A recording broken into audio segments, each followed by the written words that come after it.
सभी मित्रों को जय श्री राम। हर हर महादेव। आशा करता हूँ कि जो कांवड़ यात्रा का जो समापन हुआ है वो सबका भली भांति हो गया हो, किसी को परेशानी ना आई हो।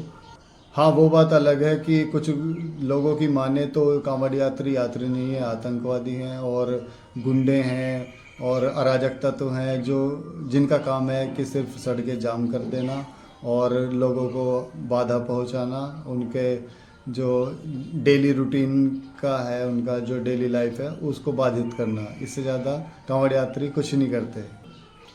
इन सब बातों को समझने के लिए पहले समझते हैं कि कांवड़ यात्री असल में होता कौन है, वो करना क्या चाहता है, उसका जो मकसद क्या है। तो पौराणिक कथाओं के हिसाब से अगर देखा जाए तो जो भगवान परशुराम जी थे वो महादेव जी के अनन्य भक्त थे। तो सबसे पहले जो उन्होंने गंगा जल चढ़ाया था पुरा महादेव स्थित शिवलिंग पे, उन्होंने ही ये यात्रा शुरू करी थी। तो उसके बाद से जो है हजारों करोड़ों की संख्या में मेरी अरदास सुन लीजिए, सुधी गिरजा पति लीजिए, राह तेरी लोग जो है आते हैं, जल उठाते हैं और अपनी इस यात्रा शुरू करते हैं। अब ये यात्रा शुरू करने के लिए जो भक्त आते हैं वो भारत के हर एक कोने से आते हैं, कुछ लोग विदेशों से भी आते हैं।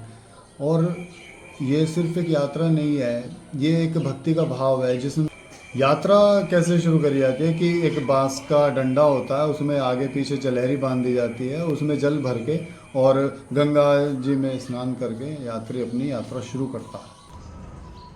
अब ये कांवड़ यात्रा जो है वो ऐसे ही नहीं शुरू कर दी जाती, इसके कुछ नियम भी होते हैं। जैसे कांवड़ हमेशा नहा धो के ही उठाई जाती है, जोत बत्ती धूप बत्ती लगा के ही कांवड़ यात्रा शुरू करी जाती है। आप लघु शंका करेंगे या दीर्घ शंका करेंगे या खाना खाएंगे या सोएंगे, उसके बाद भी प्रॉपर नहा के ही और जोत बत्ती करके धूप बत्ती करके ही कांवड़ यात्रा शुरू करी जा सकती है। ऐसा नहीं कि मुंह उठाए और बस शुरू। इसमें ये भी होता है कि अगर इस कंधे से ला रहा है और इस कंधे पे लानी है तो वो पीछे को लाएगा, ऐसे नहीं आगे को ले आया, सर के ऊपर से ले आया। उसी स्थिति में भी कांवड़ खंडित मानी जाती है। इसके अलावा कोई कांवड़ के नीचे से नहीं निकलना चाहिए, सर के ऊपर से नहीं लानी चाहिए। इन सारी स्थितियों में जो कांवड़ है वो खंडित मानी जाती है। खंडित मानने उसका पुण्य जो उसको मिलना होता है वो नहीं मिलता और उसको या तो दोबारा वो लेके आना होगा उसे पूरे तरीके से, या फिर वो जो है उसका नहीं काउंट होगा एक तरह से। ये यात्रा सिर्फ एक यात्रा नहीं होती, ये एक ट्रिब्यूट होता है भगवान परशुराम को और भक्ति होती है भोलेनाथ की।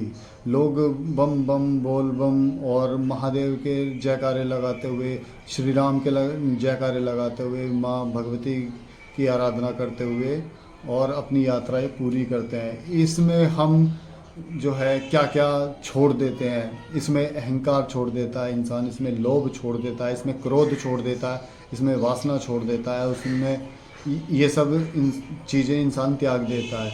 एकदम साम्य जीवन जीता है, एकदम क्या कहते हैं मतलब तामसिक नहीं रहता वो।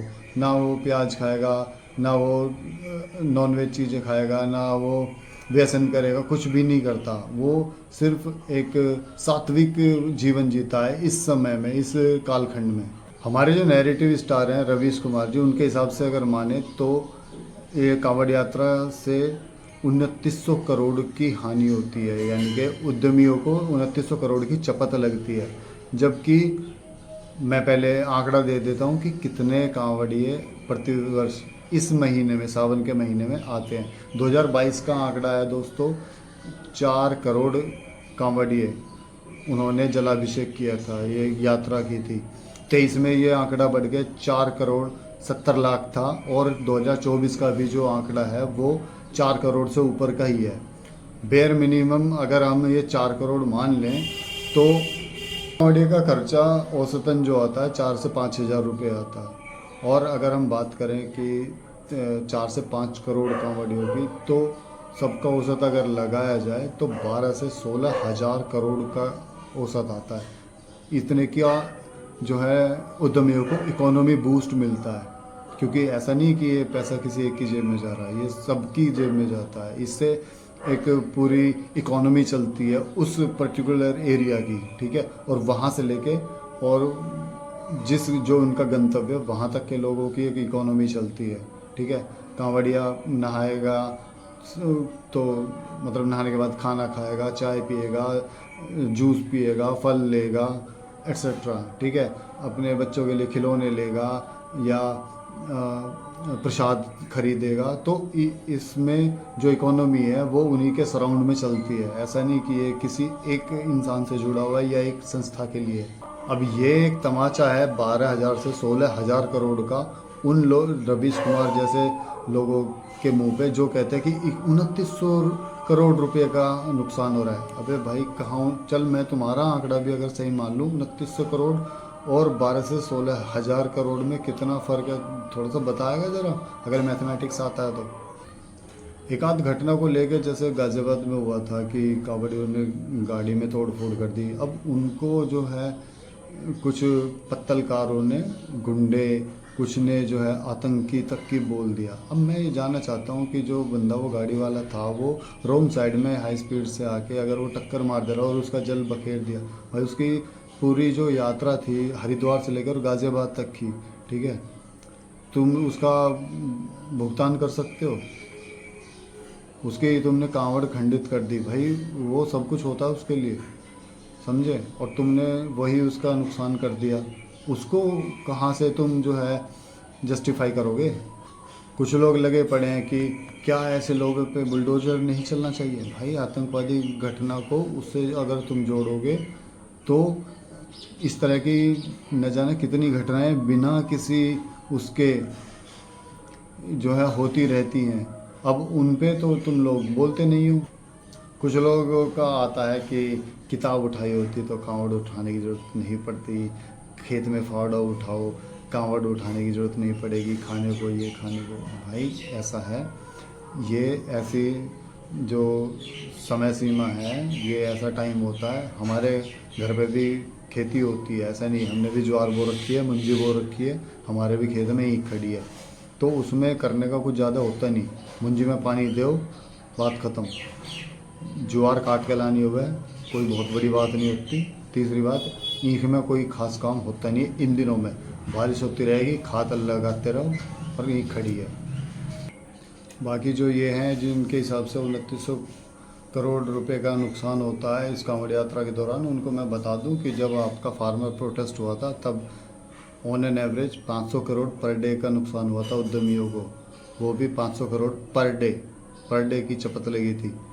या तो तुम लोग उनके सपोर्ट में खड़े थे 24 घंटे और यहाँ तुम एक पर्टिकुलर कम्युनिटी को टारगेट कर रहे हो, ये गलत है।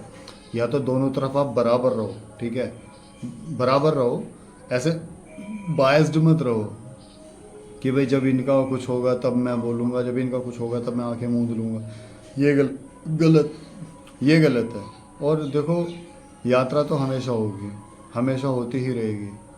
अब तो बात सिर्फ ये है कि जो है अपना लेफ्टिस्ट और राइटिस्ट या राइट विंग और लेफ्ट विंग इसको साइड में रख दो। ये धर्म और आस्था का सवाल है, आप इसमें ज़्यादा मत घुसो, ठीक। आप उनको सुचारू रूप से अपना काम करने दो, वो तुम्हें बिल्कुल परेशान नहीं करते, ना वो करना चाहते। उनका एक फेथ है और हर किसी का एक फेथ होता है। आपका हो सकता है किसी और में हो, उनका जिसमें है उनको उस पर काम करने दो। आप होते कौन हो उनको टोकने वाले, ठीक है। और एक दो एग्जाम्पल्स की वजह से आप जो है 4 से 5 करोड़ लोगों को आप ऐसे पॉइंट आउट नहीं कर सकते, ठीक है। परफेक्ट कोई भी नहीं है। तो जय श्री राम, हर हर महादेव।